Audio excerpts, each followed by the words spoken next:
You wake to the sound of jets before dawn, not the kind that promise adventure, the kind that make your bones tighten. A flash, a roar. You hit the floor and call your son's name. When the dust clears, the wall is gone. Your boy lies half-covered in brick and smoke, a toy car pressed to his chest. Your wife's hand is still reaching for him from beneath the rubble. You dig until your fingers bleed, until you realize neither of them will answer. By noon, soldiers pour through the streets. Their voices echo from loudspeakers, orders wrapped in metal. They push, they shove, they hit. A neighbor falls under their boots for looking the wrong way. A child's arm is yanked. A man slammed to the ground for asking a question. A gun fires. Bullets ricochet off walls nearby, sending people ducking and screaming. Neighbors are pulled aside, questioned, released, questioned again. You hear the word operation and wonder if grief can be labeled that neatly. They tell you it's a mistake. Every crater here is a mistake. Every body wrapped in a sheet is a misunderstanding. Reporters arrive, careful with their lenses, capturing angles but not names. A man with a press badge asks how it feels to lose everything. You stare at him until he looks away. That night you sit on what's left of your home, but the drones keep humming, a lullaby that never ends.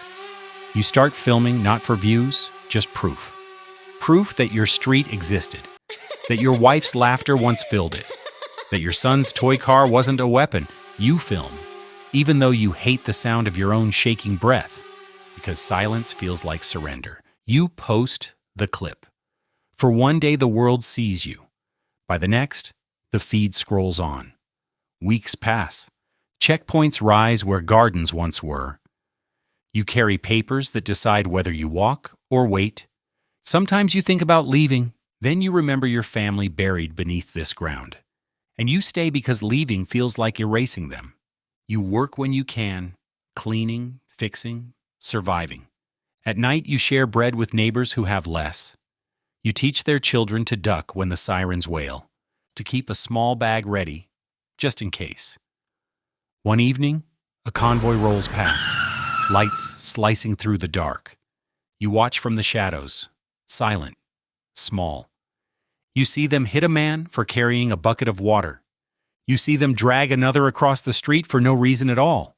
A shot rings out, a man drops, and others scatter in panic.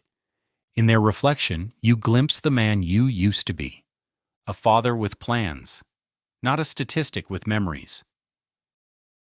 If someone asks what it's like to live here, tell them it's knowing the sky can turn on you at any second. It's losing everything and still finding breath to tell the story. So next time someone says war is complicated, remind them, sometimes it just sucks. Nothing sucks harder than being born where even the silence is afraid to sleep.